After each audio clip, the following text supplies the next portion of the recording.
नमस्कार, मैं हूं आपके साथ सुमित शर्मा। हमारे खास कार्यक्रम पोस्ट कोविड एक चैलेंज में आपका बहुत स्वागत है। अगर आप भी कोरोना पॉजिटिव थे और अब आपकी रिपोर्ट नेगेटिव आ चुकी है, लेकिन फिर भी आपको खांसी, जुकाम, सिर दर्द और थकान, सांस लेने में तकलीफ हो रही है, तो ये पोस्ट कोविड के लक्षण हो सकते हैं, क्योंकि कोरोना से ठीक होने के बाद पोस्ट कोविड के मामले लगातार बढ़ रहे हैं। तो सवाल यह है कि कोरोना से ठीक होने के बाद किन बातों का ध्यान रखना चाहिए। पोस्ट कोविड के लक्षणों क्या हैं? अगर पोस्ट कोविड के लक्षण दिखें तो क्या जरूरी कदम उठाए जाएं? आज ऐसे ही कुछ सवालों के जवाब तलाशेंगे, जुड़ेंगे कुछ खास मेहमानों के साथ।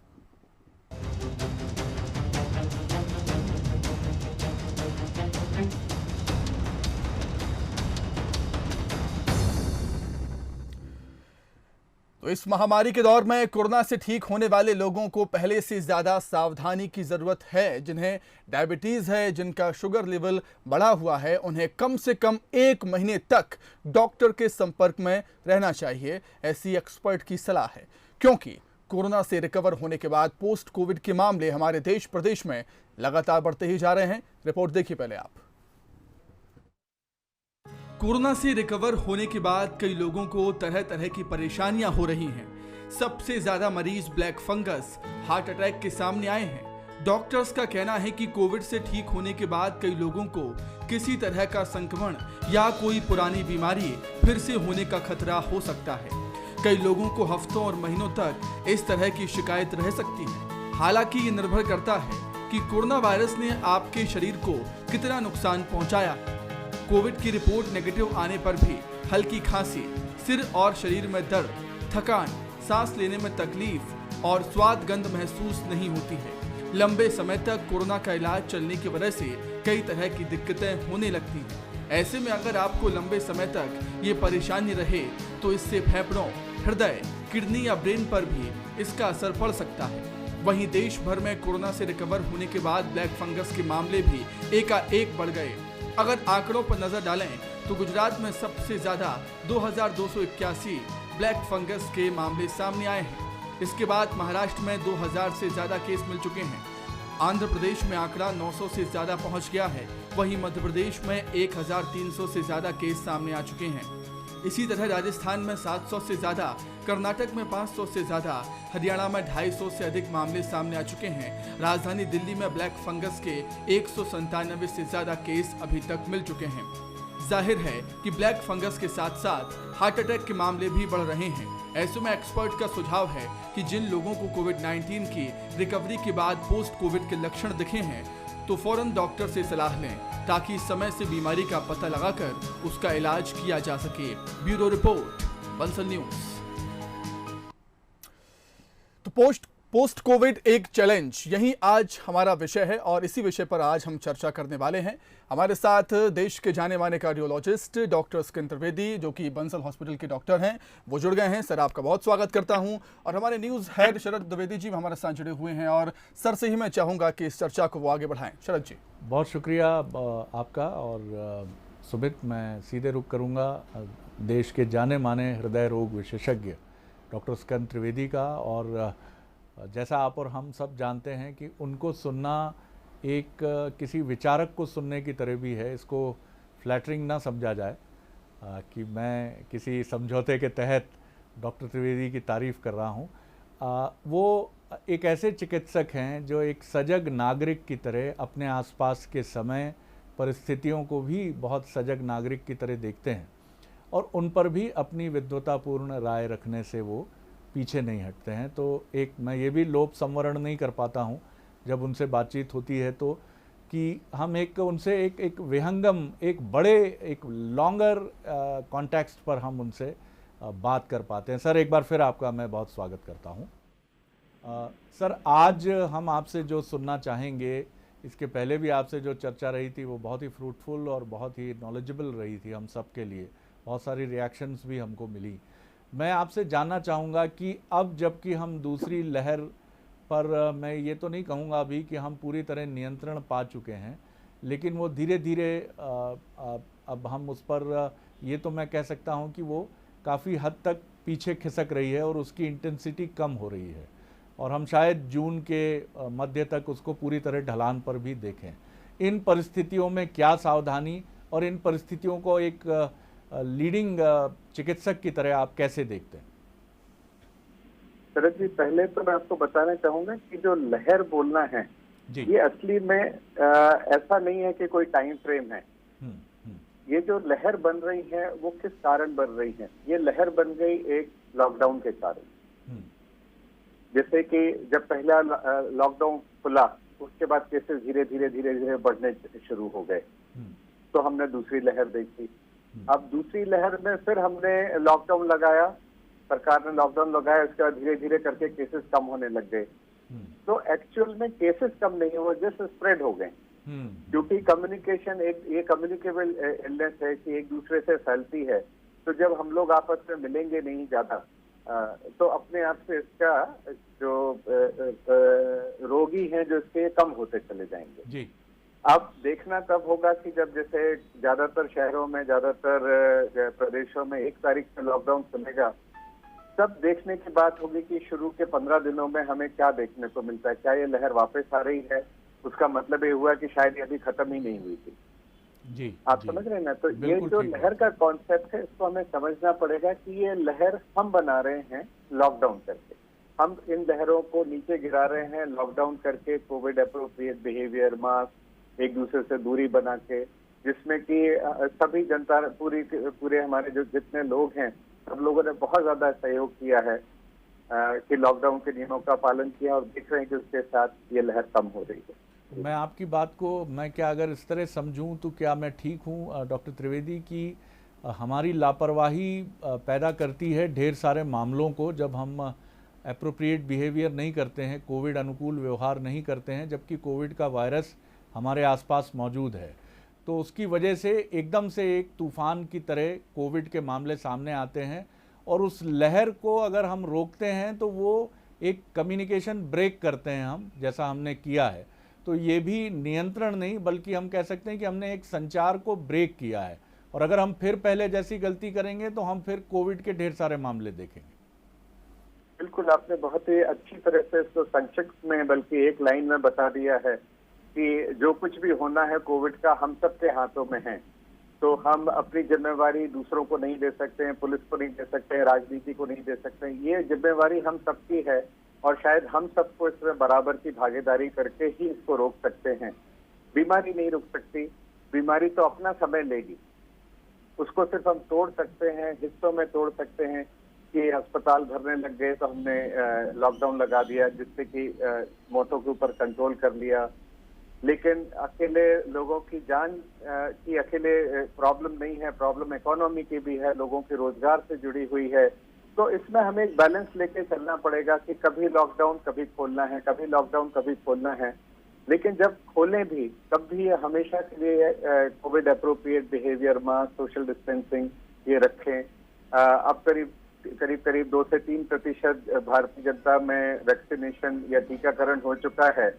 जिनको टीकाकरण हो जाए वो भी इस गलत फहमी में ना रहे कि अब टीकाकरण हो गया तो अब बीमारी नहीं होगी जी। सिर्फ हो सकता है, उसके भी डेटा आने बाकी हैं, वो समय बताएगा कि टीकाकरण कितना इफेक्टिव है। लेकिन हम सब ने देखा पिछली दफे और इस दफे कि लॉकडाउन या सोशल डिस्टेंसिंग या कोविड अप्रोप्रिएट बिहेवियर या मास्किंग वो डेफिनेटली कारगर है। हम नहीं जानते कोरोना के लिए कितनी दवाइयां जो बनी है वो कारगर हैं कि नहीं हैं, और यदि हैं तो किस हद तक हैं। लेकिन सोशल डिस्टेंसिंग, मास्किंग, लॉकडाउन, अब जो लॉकडाउन है वो सरकार का लॉकडाउन नहीं, हम सबको अपनी तरफ से लॉकडाउन करना जी जी जी। तो ये जो जिम्मेवारी है ये हम सब की है। मान लीजिए घर में कुछ उत्सव है, किसी का बर्थडे है, किसी की गमी हो गई, तो सरकार नहीं बताएगी। ये हमें खुद समझना है कि जब तक कोविड का खतरा टला नहीं है तब तक ना तो हम किसी को बुलाएं, ना हम कहीं भीड़ भाड़ जगह पर जाएं। बिल्कुल आपने ठीक कहा जी। ये जो चीज है ये इफेक्टिव है अभी तक जी। सर, आपने अभी कहा कि बहुत सारी मेडिसिन्स के उपयोग की बात भी कोविड में हुई है। इस पर सवाल भी, एक बड़ी डिबेट अभी भारत में छिड़ी जब एक जाने माने योग गुरु बाबा रामदेव जी ने एक बहस को जन्म दिया, और उनका आरोप यही था कि पहले हाइड्रोक्सी क्लोरोक्विन के बाद रेमडेसिविर, टेसीबी, और उसके बाद आइवरमेक्टिन, तमाम उन्होंने मेडिसिन के नाम ले लिए, वो चल ही रहा है, वो उस पर मेरा सवाल फोकस नहीं है। लेकिन इसको लेकर हमने देखा कि वाकई बड़ा इसकी वजह ये ग्लोबल एक नया वायरस था, ये हम समझ सकते हैं। लेकिन आप इस कन्फ्यूजन को एक चिकित्सक की तरह किस तरह देखते हैं? क्या पैंडेमिक एरा में ये कन्फ्यूजन बहुत स्वाभाविक है, या मार्केट फोर्सेस भी इसके पीछे होती हैं, या किस तरह आप देखते हैं कि जो इतना सारा कन्फ्यूजन पैदा हुआ, और भारत में तो ये आयुर्वेदा वर्सेस एलोपैथी की डिबेट में भी बदलता नजर आया? शरद जी, इसमें मैं आपको बताना चाहूंगा कि मेरे ख्याल से जो एलोपैथी के डॉक्टर हैं और या भारत सरकार है या WHO है, शायद हम सब लोगों ने एक बहुत ईमानदार रवैया अपनाया है। बिल्कुल सर। अब जिस बीमारी के बारे में कोई जानता ही नहीं जी, जो बिल्कुल नई आई है, फ्लू की फैमिली से आती है और फ्लू की तरह फैलती है, लेकिन फ्लू से कुछ आगे बढ़कर है, तो जिसके बारे में हम नहीं जानते, तो उसके बारे में तो हम लोग जो इलाज करेंगे नंबर 1 करेंगे, जो इन्फेक्शियस डिजीज के जनरल प्रिंसिपल है। जैसे कि बात की हमने सोशल डिस्टेंसिंग की, कोविड अप्रोप्रिएट बिहेवियर की, और आपने देखा कि पिछले साल अमेरिका, इंग्लैंड, इटली में बहुत ज्यादा डेथ हुई। क्यों हुई वो डेथ? क्योंकि बीमारी उस वक्त और भी नहीं थी। उस वक्त तो ये भी नहीं पता था कि स्टेरॉइड देना कब है, एंटीकोगुलेंट्स जो खून पतला करने की चीजें वो देना है कि नहीं देना है, ऑक्सीजन देना है तो कैसे देना है। तो मुझे लगता है कि जो एलोपैथी है, क्योंकि इसमें एविडेंस की जरूरत है, क्योंकि इसमें हमेशा क्रिटिकल अप्रेजल होता है, तो जो एलोपैथी के डॉक्टर और जितनी संस्थाएं थी, सबने बहुत ईमानदारी से कहा कि एक हाइपोथेसिस बनाते हैं। हाइपोथेसिस का मतलब है कि जो हमारी पुराना एक्सपीरियंस है उसको लेके हम चलते हैं कि ये चीजें कारगर होना चाहिए, लेकिन समय बताता है 3 महीने, 4 महीने, 6 महीने बताता है कि नहीं, ये कारगर नहीं है जी। तो मैं बाबा जी की बात के ऊपर मैं बुरा नहीं मानूंगा, उनका जो नॉलेज फील्ड है शायद इस तरफ नहीं है, तो मुझे लगता है उनकी बातों को हमें अनसुना कर देना चाहिए।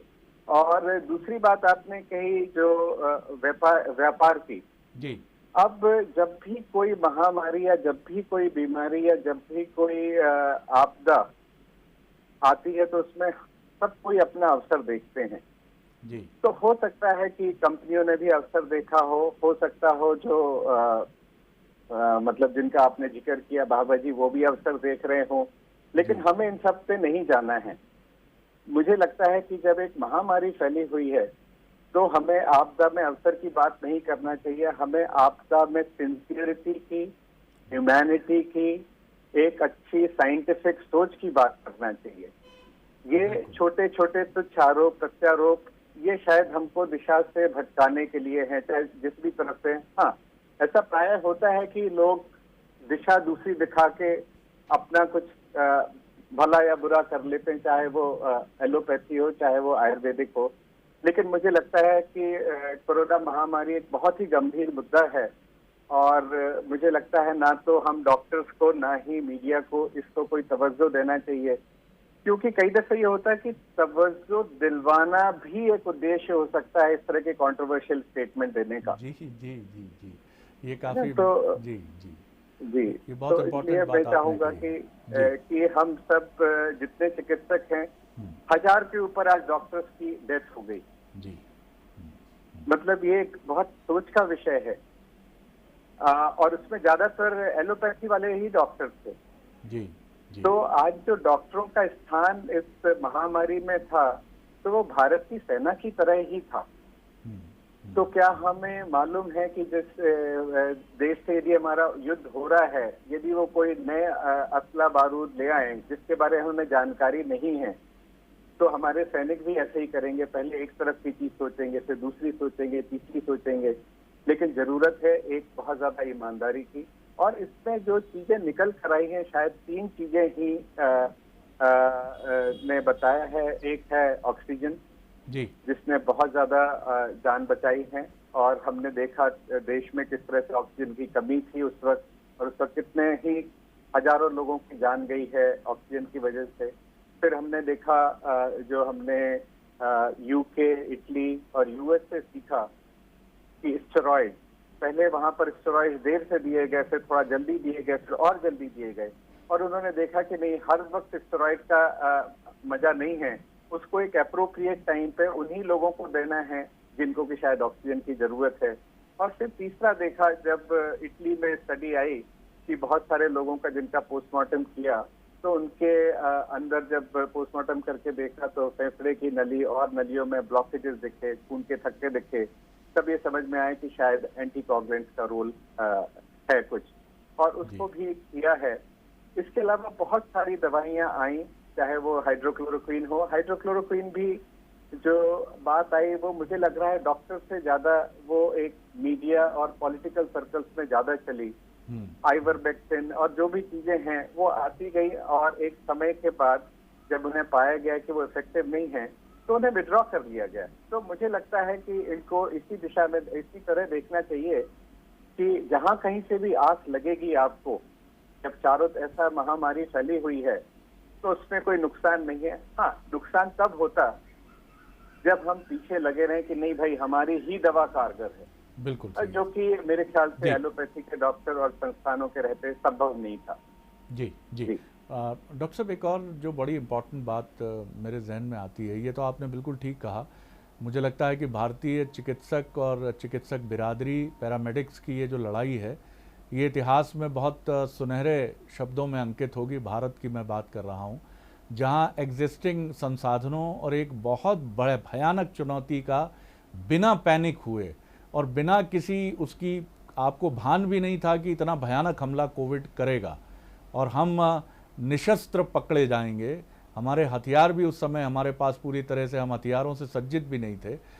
मेरा सवाल ये है सर कि हमने देखा कि जैसा पोस्ट कोविड अब हम देख रहे हैं जो पेशेंट्स आए हैं, जैसा आपने भी कहा कि हमने उनको देखा कि हृदय रोग संबंधी और फेफड़े से जुड़ी जो दोनों बहुत काफ़ी जुड़ते हैं आपस में, दोनों की सेहत अच्छी होना और कमज़ोर होना एक दूसरे को मजबूत करता है। इससे जुड़ी कुछ कॉम्प्लिकेशंस भी हमने देखी और लोगों में चिंता अधिक है। कॉम्प्लिकेशंस तो मैं कहूँगा उतनी प्रतिशत में नहीं दिखती हैं, लेकिन चिंताएं बहुत है लोगों को, क्योंकि कई पूरे ग्लोबल एरेना में आप देख रहे हैं कि अभी एक नोबेल लॉरियल का जो बयान है आपने भी देखा ही उसको, कि टीकाकरण जो है वो बड़ा डिवास्टेटिंग साबित होगा, भयानक एक दुस्वप्न साबित होगा। अब मुझे लगता है बहुत सोच समझकर बोलने का भी वक्त है। आप क्या कहेंगे इसको लेकर? जी शरद जी, वो नोबेल लॉरेट हैं जी, तो मैं उनके ऊपर कोई टिप्पणी नहीं करना चाहूंगा। जी जी, और क्योंकि मेडिकल कॉलेजेस में हमने पढ़ा था कि शायद महामारी के वक्त टीका उतना इफेक्टिव नहीं होता है, लेकिन उनके बारे में कुछ भी टिप्पणी करना उचित नहीं होगा, और खासतौर से महामारी के बीच में जी। तो मैं उस पर रिफ्रेन करूंगा बोलने के लिए। जी, मेरा जो दूसरा प्रश्न था जो लंग्स और हार्ट से जुड़ा हुआ था। जी, तो इसमें हमको समझना है कि ये जो वायरस है, फ्लू की तरह का वायरस है, पहले आपके गले में आता है और फिर धीरे धीरे आपके फेफड़े में उतरने लगता है, और फेफड़े में उतरते उतरते जो फेफड़े एक झिल्ली की तरह रहते हैं उनको, उसकी जो झिल्ली की प्रॉपर्टी है वो खत्म कर देता है और करीब करीब उसको लिवर की तरह कर देता है। जब वो लिवर की तरह कर देता है तो उससे ऑक्सीजनेशन नहीं हो पाता है, और जैसे कि हमारे काफी आपके दर्शक जानते होंगे कि लिवर के लंग्स, फेफड़े और जो हृदय है वो एक दूसरे से सीरीज में कनेक्टेड रहते हैं। और दूसरा क्या है, जब फेफड़े सही काम नहीं करेंगे तो ऑक्सीजन की कमी हो जाएगी, ऑक्सीजन की कमी हो जाएगी तो वो दिमाग पर और हृदय पर भी असर करेगी। और ऐसा प्राय होता है कि जब किसी के ऑक्सीजनेशन लेवल बहुत कम हो जाए और काफी लंबा खिंच जाए तो उसका जो खून है वो भी गाढ़ा होने लगता है। और इसके अलावा खून की एक प्रॉपर्टी होती है जिसको हम कहते हैं कि थक्का बन जाना है, या खून जो ब्लीड होने से रुकता है, क्लॉट हो जाता है, वो प्रॉपर्टी भी इस वायरस ने अफेक्ट की है। तो इसलिए बहुत जगहों पर खून के थक्के बन गए, खासतौर से फेफड़े की नलियों में। इसीलिए आपने सुना होगा कि हमारे कई दर्शकों ने भी सुना होगा कि भाई सवेरे तक तो बिल्कुल ठीक से बातचीत कर रहे थे और एकदम से फोन आए कि चले गए। जी तो इन केसेस में हुआ यह कि खून का थक्का फेफड़े में जम गया। प्राय ज्यादातर ये हुआ है। कुछ मरीजों को हार्ट अटैक भी हुआ है, लेकिन हार्ट अटैक और फेफड़े के ऊपर थक्का जमना क्लिनिकली करीब करीब एक जैसे दिखते हैं, डॉक्टर इसमें फर्क कर पाते हैं। तो ये कारण रहा। और तीसरा कारण जो आपने पोस्ट कोविड की बात कही, उसमें जो हम सबसे ज्यादा फेस कर रहे हैं, तो पिछली दफे मैंने कहा था कि हमने जीवन में इतनी ज्यादा डेथ डॉक्टर होकर भी हमने कभी नहीं देखी। अब जब हमने डॉक्टर होके नहीं देखी तो मरीजों ने मरीज होके नहीं देखी। तो जो मरीज थे जहाँ कहीं भी थे, चाहे वो गहन चिकित्सा इकाई में हो या वार्ड में हो, उन्होंने दोनों तरफ देखा कि दोनों तरफ तो मरीज थे, लेकिन सुबह एक गायब हो गया, पता लगा कि भाई उनको आईसीयू शिफ्ट किया और पता लगा कि वो चले गए। जो गहन चिकित्सा इकाई में थे उनने देखा कि मैं बच गया, लेकिन मेरे दोनों तरफ वालों के ऊपर चेस्ट में मसाज चल रही थी और चले गए।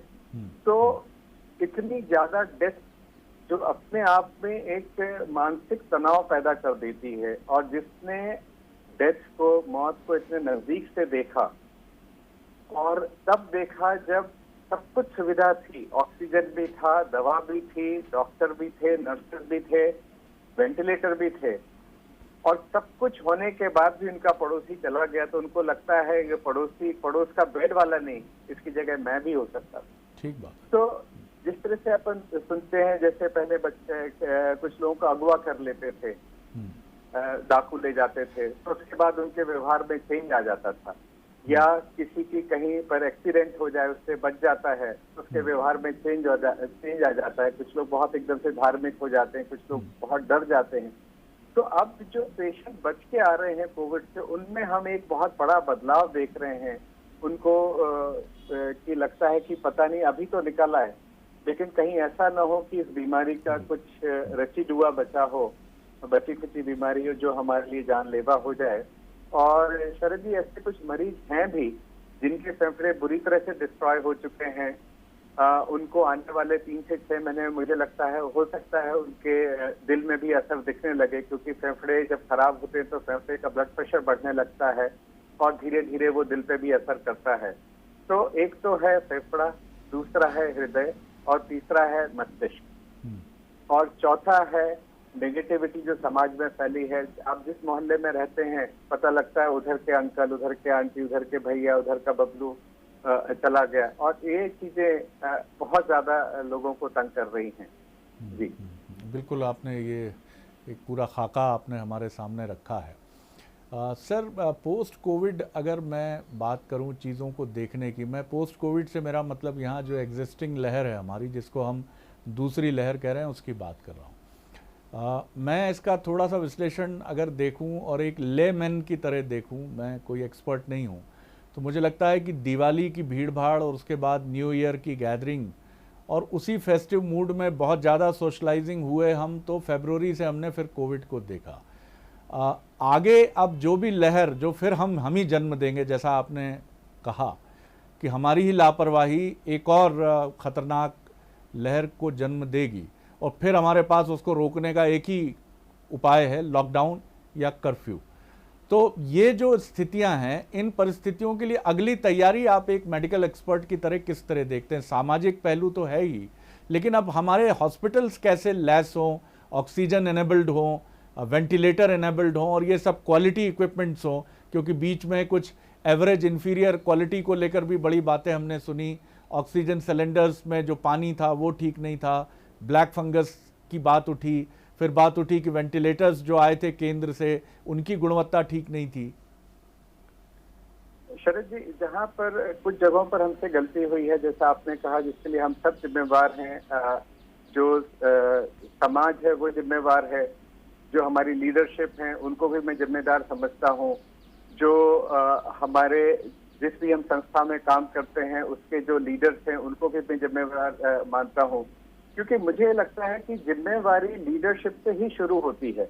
यदि हमारा लीडर कोविड अप्रोप्रिएट बिहेवियर करेगा तो जाहिर है कि जो भी उसके मातहत कर्मचारी हैं, मातहत लोग हैं, वो सब उसका अनुकरण करेंगे। एक तो ये गलती हुई। दूसरा, जो आपने कहा कि इक्विपमेंट को लेके, इसमें भी मुझे दुख है बताते हुए कि जैसा हम लोग आपस में बात करते हैं तो बहुत जगह पे शायद डेथ के लिए भी यही कारक बन गए जो इक्विपमेंट थे, क्योंकि जो वेंटिलेटर है वो एक आम इक्विपमेंट नहीं है, ये एक बहुत ही सोफिस्टिकेटेड इक्विपमेंट है। जब कोई इक्विपमेंट बनता है तो सालों साल उसकी बीटा टेस्टिंग होती है, और उसमें मेन उपयोग रहता है सेफ्टी को लेकर कि पेशेंट की सेफ्टी होगी कि नहीं है। अब कोई वेंटिलेटर है, हमें देना है 100% ऑक्सीजन, लेकिन जा रही है उसमें 60%, और एक पेंडेमिक के वक्त ये समय नहीं होता है कि हम देख सकें कि या चेक कर सकें। एक एक डॉक्टर 5-5, 7-7, 10-10 लोगों को वेंटिलेटर पे देख रहा है, ये बिल्कुल कतई असंभव है। तो मुझे लगता है वो गलती हुई है और यही चाहेंगे कि फ्यूचर में हम कभी गलती ना करें। और इसमें जहाँ पे मैं लीडरशिप को दोष तो नहीं देना चाहिए, वो सब भी अपनी तरफ से सब अच्छा कर रहे थे, लेकिन जो गलतियां हो गई हैं उसको जैसे हम पब्लिक को कह रहे हैं कि आप अपनी गलती समझिए, वैसे ही लीडरशिप को भी अपनी गलती मानना चाहिए, माफी मांगे, आगे बढ़े। क्योंकि उस वहां पे फंसे रह के फायदा नहीं होगा कि हमें गलत वेंटिलेटर, भाई जो कुछ संभव था वो दिया, ठीक है, गलती हो गई, आगे से नहीं होगी। तो ये करके हमें आगे बढ़ जाना चाहिए। फंगस के लिए भी मुझे लगता है कि अभी जो गलती हम एक देख रहे हैं, जिसके लिए हम दोष दे रहे हैं कि एंटी फंगल दवाइयां नहीं मिल रही हैं, लेकिन हम ये नहीं देख रहे हैं कि आज भी बहुत सारे मरीज हैं जो अपने आप स्टेरॉइड खा रहे हैं। बहुत सारे डॉक्टर्स हैं जो आज भी होम आइसोलेशन में, जो मरीज ऑक्सीजन पे नहीं है, उनको भी स्टेरॉइड दे रहे हैं, उनको भी 2-2, 3-3 एंटीबायोटिक्स दे रहे हैं। और हम बजाय इसको देखने की कि शायद इस वजह से फंगस फैल रहा है, हम देख रहे हैं कि पानी सही है, ऑक्सीजन सही है, या नाक में वो जो आरटीपीसीआर की डालते हैं, लकड़ी डालते हैं, उसकी वजह से हो रहे हैं। तो मुझे लगता है ये हम अपने आप को कहीं झुटलाने की कोशिश कर रहे हैं। पैंडेमिक के वक्त सबसे पहले जो उचित होता है, मुझे लगता है जो एक नियम है, हम सब जानते हैं स्टेरॉइड और इम्यूनोसप्रेशन से फंगस फैलती है, और आज से नहीं, सैकड़ों सालों से फैलती आ रही है। सबसे ज्यादा फंगस हम देखते हैं एंटी कैंसर मरीजों में जी। जो फंगस है वो हमारे मुंह के अंदर, नाक के अंदर, दांतों में रहती है, और जब वो ब्रीच होता है तो फैलने लगती है। लेकिन आज भी जो मुझे थोड़ा सा अटपटा लगता है कि शायद हम स्टेरॉइड के यूज पे कंट्रोल नहीं कर पा रहे हैं। ये बहुत महत्वपूर्ण बात है। हाँ, क्योंकि एक चीज है जो हम जानते हैं 100%, हम उसको क्यों झुटलाना चाहते हैं, बजाय इसके कि हम देखें कि पानी की वजह से हो गई या किसी और कारण से हो गई। मुझे लगता है वो उचित नहीं है। सबसे पहले हम जो मरीज हैं वो देखें कि जो भाई का प्रिस्क्रिप्शन है वो मेरे लिए सही जरूरी नहीं है होगा जी। जो मेरे चाचा, दादा या मित्र का प्रिस्क्रिप्शन है एक, तो ये मरीज अपने लेवल पे सही करे। जो डॉक्टर्स हैं, मैं जानता हूं कि ये कहना उचित नहीं होगा कि कुछ जो यंगर जनरेशन है या ओल्डर जनरेशन है, भाई सब कोई खड़ा हुआ, कम से कम बंदूक तो लेके खड़ा हुआ, एक बहुत ज्यादा बड़ी बात है। लेकिन वो लोग भी अवॉइड करें कि steroid right, left and centre ना दें, उसके लिए गाइडलाइंस हैं। लेकिन जब मरीज आ रहे हैं अब कोविड के बाद दिखाने, तो आश्चर्य होता है कि जो घरों में थे वो भी इतना ज्यादा स्टेरॉइड, इतनी ज्यादा एंटीबायोटिक, तो ये तो फंगस तो होना ही है। बिल्कुल। और फिर फंगस के ऊपर डिबेट, कौन से रंग की फंगस है, क्या है, मुझे लगता है ये जो चीजें हैं, ये एक ले प्रेस या ले मीडिया में डिस्कशन का काम नहीं है। बिल्कुल, आपने सही कहा। इससे और भी ज्यादा नेगेटिविटी और ऐसी बातें फैलती है। आज हर दूसरा आदमी कहता है मुझे व्हाइट है, मुझे ब्लैक है, किसी को ऑरेंज हो गई, किसी को ग्रीन हो गई। तो ये फंगस वही है जो डबल रोटी में बरसात के दिनों में दिखती है हमको, वही फंगस है, अलग अलग रंगों की होती। तो उसको शायद हम ले मीडिया में डिस्कस ना करें तो अच्छा होगा। जो जरूरी था वो मैंने डिस्कस किया कि स्टेरॉइड का अननेसेसरी यूज, एंटीबायोटिक का अननेसेसरी यूज अवॉइड हो। बिल्कुल डॉक्टर साहब, और आपकी बातों से जो 2-3 महत्वपूर्ण निष्कर्ष मैं निकाल पा रहा हूँ, उसमें एक चीज़ तो ये है कि एक नेशनल पॉलिसी की हमें ज़रूरत है कि मेडिसिन्स का रेगुलेशन भी ज़रूरी है। जैसा हम पश्चिम में देखते हैं कि एंटीबायोटिक्स लिखने के लिए 1 सप्ताह तक का समय चिकित्सक लेता है। और दूसरा, ये बड़ी हैरत की बात है कि भारत में, जैसा आपके माध्यम से मुझे पता चला, कि मरीजों ने अपनी मर्जी से भी और कई बार कुछ चिकित्सकों की सलाह पर भी, उन्होंने घर में भी ऑक्सीजन की ज़रूरत नहीं है तब भी उन्होंने स्टेरॉइड्स का सेवन किया है। तो स्टेरॉइड्स का मिलना भी बहुत आसान है, एंटीबायोटिक्स का मिलना तो बहुत ही आसान है। तो इन सब पर हमें विचार करना चाहिए। हम फ़ोन कॉल्स भी लेंगे, मध्य प्रदेश, छत्तीसगढ़ या जहाँ देश के कुछ हिस्सों से भी हमें मिले, मैं ज़रूर लूँगा। सर, पॉलिसी में ये चेंजेस, और क्या आपको लगता है कि जैसे हमारे राष्ट्रीय सुरक्षा सलाहकार हैं, ऐसे ही हमारे राष्ट्रीय स्वास्थ्य सलाहकार, और कोविड के बाद तो मुझे लगता है कि वायरस और बैक्टीरिया से जुड़े रोगों के भी एक्सपर्ट और एक कमेटी जैसा राष्ट्रीय स्तर का एक ढांचा होना चाहिए जो सीधे पीएमओ को रिपोर्ट करे। बहुत ही अच्छी बात करी है।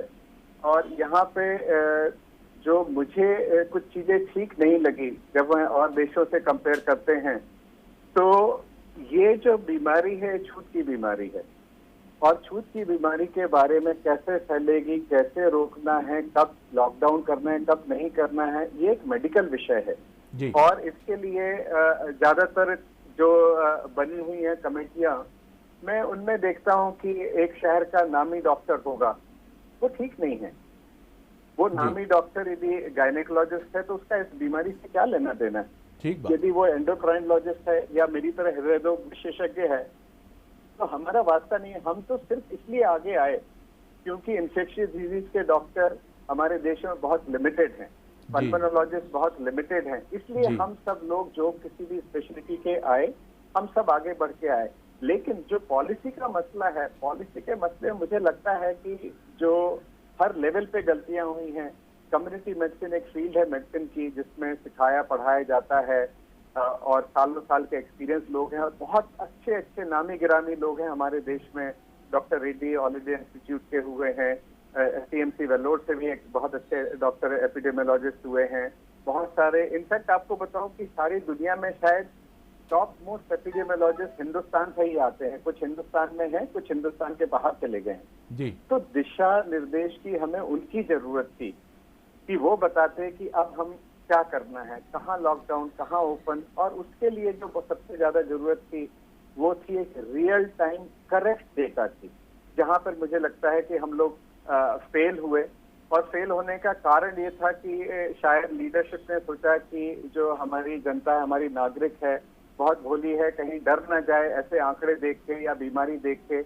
लेकिन मुझे लगता है जब से देश में इंटरनेट टेलीविजन आया है और अब तो लोग वीपीएन के थ्रू और देशों को भी एक्सेस करते हैं, तो मुझे लगता है देश की जनता बहुत ज्यादा समझदार है और यदि उसको सब कुछ सही सही मालूम होगा तो शायद वो कोविड अप्रोप्रिएट बिहेवियर से भी जो सरकार चाहती है उससे भी 4 कदम आगे जाती। तो मुझे लगता है कि जो डेटा है रियल टाइम, रोज का डेटा, असली डेटा। और मैं एक उदाहरण देता हूँ, जैसे जंगल में आग लगती है तो कुछ छोटी छोटी जगहों पर आग लगती है, वहां से फैलना शुरू होती है। तो जो जंगल में आग बुझाते हैं तो वो उस छोटी सी आग को एक तरफ बंद कर देते हैं, फिर दूसरी तरफ जाते हैं, फिर तीसरी तरफ जाते हैं। ठीक इसी तरह से एपिडेमियोलॉजिस्ट करते हैं। और आपको बताना चाहूंगा कि सबसे पहले जो एपिडेमियोलॉजिस्ट था वो 18वीं सदी में हुआ था, जब कॉलरा फैल रहा था इंग्लैंड में। तो मेरे ख्याल से डॉक्टर जॉन स्नो थे जिन्होंने पता लगाया कि कैसे फैल रहा है, कहाँ से फैल रहा है, कैसे रोका जाए। और तब तक तो कॉलरा के बारे में लोग जानते भी नहीं थे। जी जी जी जी जी। तो ये काफ़ी इम्पोर्टेंट बात आपसे हमने ये भी समझी है। बिल्कुल शरद जी, मैं आपको यहाँ पर रोकना चाहूँगा। एक कॉलर हमारे साथ राजधानी भोपाल से, मनीष मालवी जी। मनीष जी, आपका बहुत स्वागत करता हूँ, सवाल कर सकते हैं आप डॉक्टर से अपना। हाँ डॉक्टर साहब नमस्कार सर। मैं जो है अभी पोस्ट कोविड की समस्या से गुजर रहा हूँ सर। मुझे जो है वो लगभग जो है सीनों में जकड़न बनी रहती है, रात को नींद नहीं आती है। जी जी। और मतलब जो है इसका ऑक्सीजन लेवल भी लगभग 93 के करीब हो जाता है, कभी कभी 92 तक आ जाता है, कभी 97 पहुंच जाता है। और रात के समय थोड़ी सी नींद भी बहुत कम हो रही है अभी। तो जो आपकी दिक्कत है वो ऐसे बहुत सारे लोगों को करीब सिमिलर दिक्कत है। उसमें मैं जो एक ही दिक्कत को एड्रेस करूंगा, बाकी जो मेडिकल साइड की उसको मैं छोड़ दूंगा, क्योंकि 93 है, 92 है, 97 है, उसके कई कारण हो सकते हैं। एक जो मेन कारण दिख रहा है कि कोविड की वजह से, महामारी की वजह से जो पल्स ऑक्सीमीटर आए हैं वो भी कई दफे सब स्टैंडर्ड हैं, जो कि सही तरीके से नहीं बताते हैं। और क्योंकि एकदम से मिल नहीं रहे थे तो जो मिला वही इस्तेमाल किया गया। जो आपका दूसरा पार्ट है उसको मैं कहूँगा, क्योंकि मैं देख रहा हूँ रोज की प्रैक्टिस में बहुत सारे लोग आ रहे हैं, और यदि आप प्रोग्राम देख रहे थे इससे पहले मैंने जिक्र किया था कि जिनको कोविड हुआ है उन्होंने मौत को बहुत नजदीक से देखा है, या तो इन पर्सन देखा है या मीडिया के थ्रू जैसी पिक्चरें दिखाई जाती हैं कि नदी के किनारे लाशें पड़ी हुई हैं या किस तरह से शमशान चल रहे हैं। और कहीं ना कहीं जो भी व्यक्ति है वो अपने आप को उस इमेज फिक्सेट कर लेता है और वो सोचता है कि शायद उसकी जगह मैं भी हो सकता था, और ये दिमाग को एक बहुत ज्यादा तनाव पैदा करती है। और इसका सिर्फ एक ही तरीका है, आप जितना आपकी हार्ट और फेफड़े की कंडीशन अलाउ करें उतना फिजिकल एक्सर्शन करें, उतना आप चलें फिरें, बातचीत करें। और पोस्ट कोविड जो वायरल सिम्टम्स हैं वो प्राय 2 से 3 महीने या कुछ लोगों को 4 से 6 महीने तक भी एक कमजोरी का एहसास दिला सकते हैं, जैसा कि पिछली लहर के मरीजों को देखते हुए लगता है। जी जी जी, काफी महत्वपूर्ण बात है। सुमित, आप कॉलर्स के लिए शरद जी, तैयारी एक और रखिएगा। कॉलर है हमारे साथ, ब्रजेश सोनी जी, जो कि विदिशा से जुड़ गए हैं। ब्रजेश जी, आपका बहुत स्वागत करता हूं। आप सवाल कर सकते हैं डॉक्टर से अपना। ब्रजेश जी। सर, मेरा सवाल ये है कि कोरोना नेगेटिव होने के बाद मैंने पीएन अग्रवाल जी को दिखाया था। उन्होंने बताया कि हार्ट जो लंग्स है वो 59% काम कर रहा है, और मेरे हार्ट में एक अलग टाइप का पेन होता रहता है, मतलब हार्ट बीट बढ़ जाती है अचानक से। जी, मैं प्राय मैं सोचता ये हूँ कि जो मरीजों की जो हेल्थ से संबंधित सुविधा है वो बहुत कॉन्फिडेंशियल होती हैं। तो मैं आपको कहूँगा इसमें कोई परेशानी की बात नहीं है। आप नजदीक के जो भी डॉक्टर हैं उनको दिखा सकते हैं। और क्योंकि जैसा हमने पहले बात की कि कोविड से हार्ट और लंग दोनों ही इन्वॉल्व होते हैं, और तीसरा पहलू मैंने बताया था मनोचिकित्सिक या मनोवैज्ञानिक बीमारियों का। तो आपको सिर्फ एक ही चीज कहूंगा, जितना चलने फिरने में आपको तकलीफ नहीं है बस उतना ही करें। और जो आपके नजदीक के डॉक्टर हों, फिजिशियन जो हों, आपके अच्छे विदिशा में बहुत अच्छे डॉक्टर्स हैं, उनकी सलाह लें। और यदि उनको लगता है तो फिर किसी और बड़ी जगह भी जा सकते हैं, लेकिन तब तक के लिए आप इतना ही चलें। मैं एक लाइव शो में आपको भ्रमित नहीं करूंगा कोई सलाह देके, क्योंकि हो सकता है मेरी सलाह गलत हो आपके लिए। या इन पर्सन जब भी आप आएंगे मैं आपको देख सकता हूँ या दिखवा सकता हूँ जो भी आपके लिए उचित है। बॉटम लाइन लेकिन बहुत सुनहरी है डॉक्टर साहब, जैसा आपने कहा कि कोई चिंता की बात नहीं है, और आप उतना ही काम करें जितना आप कर सकते हैं, फिजिकल एक्सरसाइज हो या कोई भी काम हो। और दूसरा, ये कोई ऐसी समस्या नहीं है जो बियॉन्ड ट्रीटमेंट हो या अनट्रीटेबल हो। इसको ठीक किया जा सकता है। अच्छे फिजिशियन और अच्छे चिकित्सक के संपर्क में रहें। बिल्कुल ठीक बात कही आपने शरद जी। एक और कॉलर हैं, गंतव्य मालवीय जी हैं, जो कि राजधानी भोपाल से हैं। गंतव्य जी, आप सवाल कर सकते हैं सर से आप अपना। नमस्ते सर, मेरा नाम गंतव्य मालवीय है। मुझे अभी 9th को मेरा कोविड का ट्रीटमेंट खत्म हो गया था, 14 डेज का। फिर उसके बाद मुझे अभी करीब 1.5 हफ्ते से मेरा जो लोअर बैक बोन है वो पेन कर रहा है, और पेट में सर 1-1.5 हफ्ते से थोड़ा गुड़गुड़ टाइप का होता रहता है, और लोअर स्टमक में भी पेन है। आपकी एज कितनी है नामदेव जी? काफी यंग हैं आप जी। तो मुझे लगता है आपकी जो तकलीफ है वो ज्यादातर सिर्फ क्योंकि 15 दिन से आप लेटे हुए थे उस कारण से थी। लेकिन फिर भी मैं कहूँगा कि आप जो भी आपके नजदीकी चिकित्सक है उनसे मिलें, और इतना ही आपके लिए सलाह दूंगा। बाकी जो चीजें हैं, क्योंकि कई दफे लाइव प्रोग्राम्स के थ्रू बोलने में या समझने में कुछ गलती हो जाए और उसके कारण से आपको नुकसान हो, तो मुझे उस चीज का बड़ा दुख होगा। तो इसलिए मैं चाहूंगा कि आप मिलें। मुझे नहीं लगता आपकी बीमारी कोई गंभीर है। ये प्राय ऐसा होता है जब कोई आदमी कुछ दिनों के लिए लेटा रह जाता है या अपना रूटीन काम नहीं करता है, उतना ही लग रहा है। जी, मैं इसको भी अप्रिशिएट करता हूँ डॉक्टर साहब कि जिस देश में खूब बोला जाता है और आप विषय के जानकार हों, ख़ासतौर से ये हम एंकर्स पे ये एलिगेशन खूब लगता है कि हम जाने विषय को या ना जाने, बोलने से नहीं चूकते हैं। वहाँ आप बार बार ये बात कह रहे हैं कि लाइव शो में मैं कोई ऐसी बात नहीं कहूँगा जिससे कोई भ्रम उत्पन्न हो, तो बेहतर ये हो कि चिकित्सक से परामर्श लें। बड़ा अच्छा लगता है, क्योंकि हमारे यहाँ बोलने का संयम कई बार राजनीति में ही वो असंयम नहीं दिखता है, बल्कि हम टेलीविज़न में भी खूब दिखता है, और कई बार मीडिया पर भी इसीलिए बात होती। बहरहाल सर, आपने अभी जो बात कही मैं उस पर आना चाहूँगा। डाटा कलेक्शन जो है which is very important part एक पेंडेमिक की अगर हम बात करें, तो जैसा आपने कहा कि जो इसके महामारी को एनालाइज करने वाले हमारे एक्सपर्ट और विशेषज्ञ हैं, उनके लिए ये डाटा बहुत महत्वपूर्ण होगा।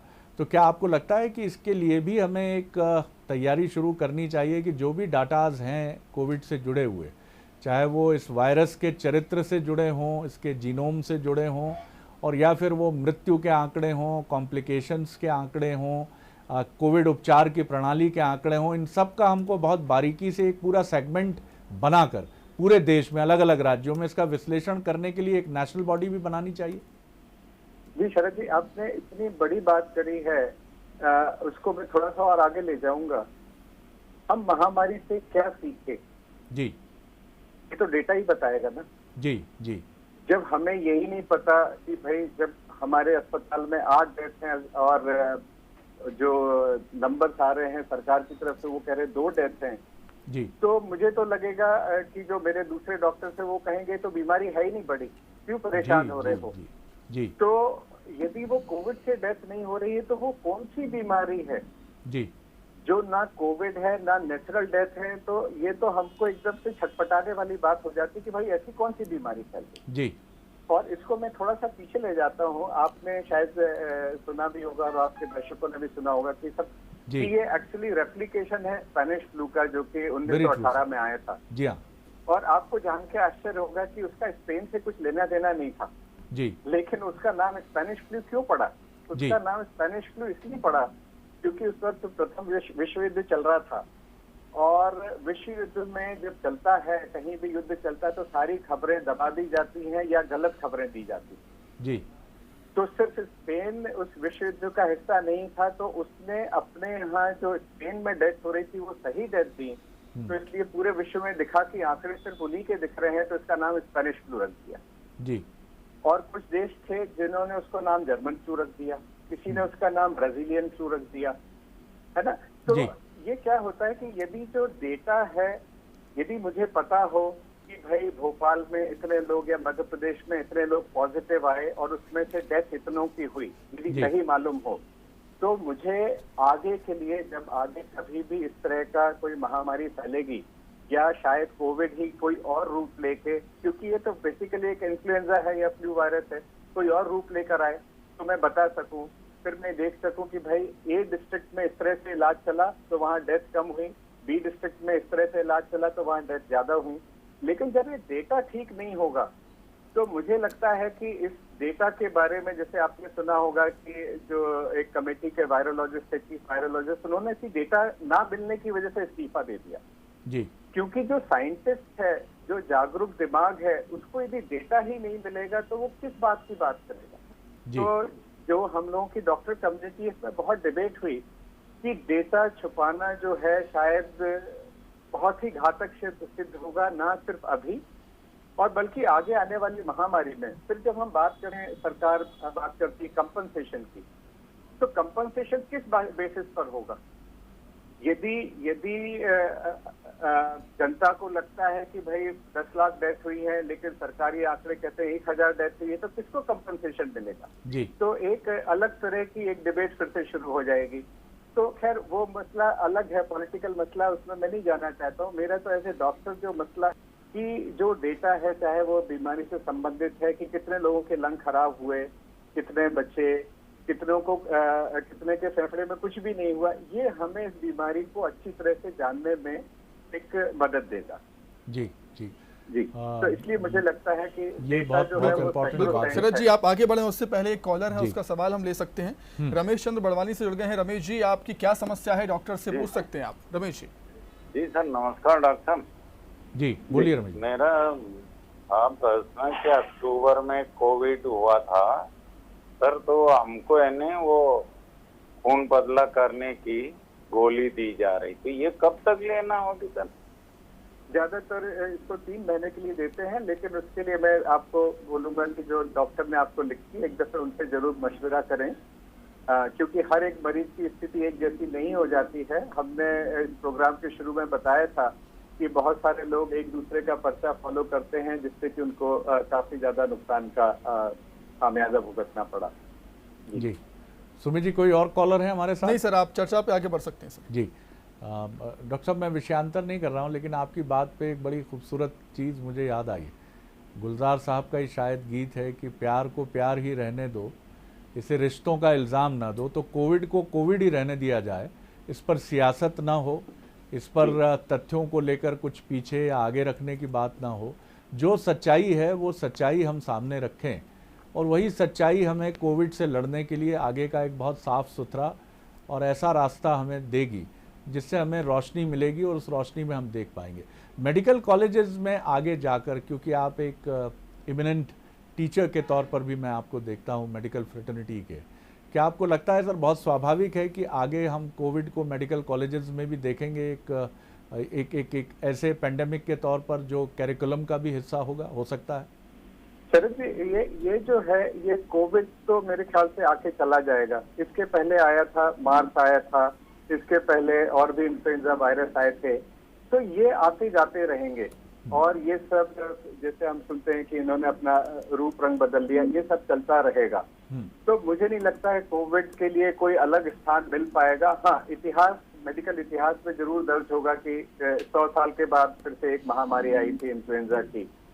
और जो आपने बात कही, उसमें मैं एक चीज ऐड करना चाहूंगा कि जो मेडिकल फ्रेटर्निटी है जी विद इन इंडिया, या हम लोगों ने कुछ इलाज के लिए चाइना बात की, इंग्लैंड बात की, अमेरिका बात की, हम सब मिले हुए हैं यानी हम सब एक दूसरे की चीजें शेयर करते हैं, एक दूसरे के एक्सपीरियंस शेयर करते हैं। कि आपने सुना होगा जैसे प्लाज्मा एक्सचेंज कर रहे थे कि उसके बारे में क्या था, हम आपस में चर्चा करते थे, एक दूसरे को सहारा देते थे, एक दूसरे को रास्ता दिखाते थे।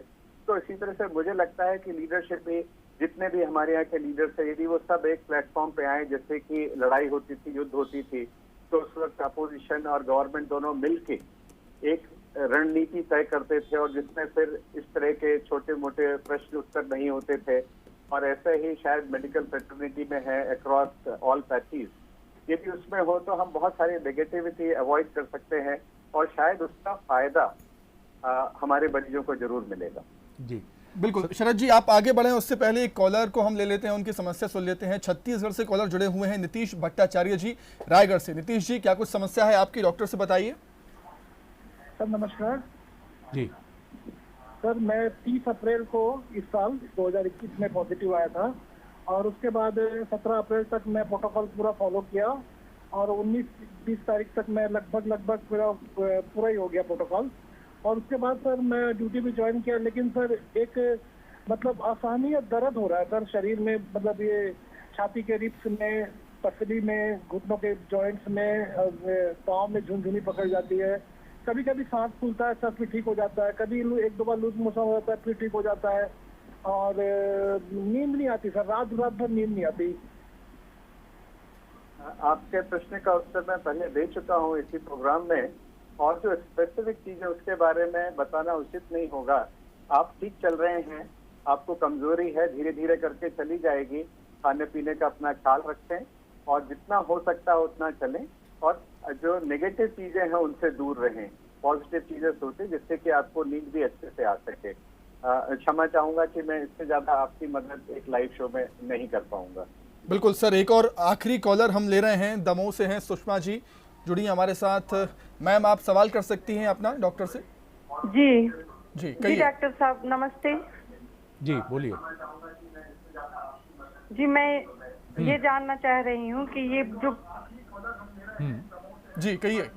जी जी जी जी डॉक्टर साहब नमस्ते।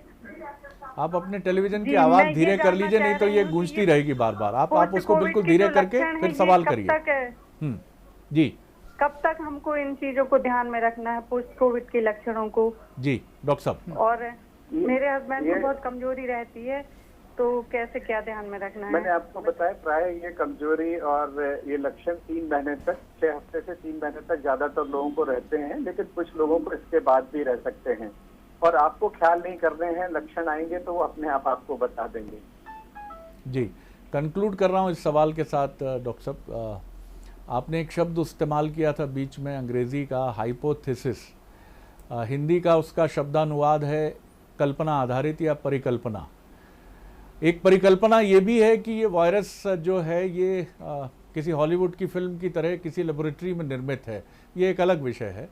लेकिन इसने हमें ये बताया है कि हमारा हेल्थ सेक्टर बहुत मजबूत होना चाहिए, क्योंकि जैसी हम परिकल्पनाएं देख रहे हैं हॉलीवुड की फिल्मों की नहीं, अब ये माना जा रहा है कि तीसरे विश्व युद्ध के आगे पीछे ये भी हाइपोथेसिस है कि जैविक वॉर या बायोलॉजिकल वॉर जो हैं वो आ सकते हैं सामने। यानी वहाँ मेडिकल इंफ्रास्ट्रक्चर की मजबूती बहुत मजबूत रोल प्ले करेगी। हमारे पास बहुत अच्छे डॉक्टर्स हैं, मेडिकल इंस्टीट्यूशंस हैं। आप क्या देखते हैं? कंक्लूड करते हुए मैं जानना चाहूँगा कि कैसे हम अपने मेडिकल इंफ्रास्ट्रक्चर को मजबूत करें, संक्षेप में सर। शरद जी, पहली चीज तो हम ये सोच लें कि हम कितना भी अच्छा मेडिकल इंफ्रास्ट्रक्चर कर लें एक इकोनॉमी पॉइंट ध्यान रखते हुए, लेकिन जब महामारी आती है तो सब फेल हो जाता है जी। हाँ, लेकिन एक चीज है कि शायद जब हम पूरी दुनिया की इकोनॉमी देखते हैं तो शायद भारत में पूरी जीडीपी का करीब 1.5 से 2% हिस्सा ही हेल्थ केयर में जाता है जी। तो शायद उसको कम से कम डबल करने की जरूरत है।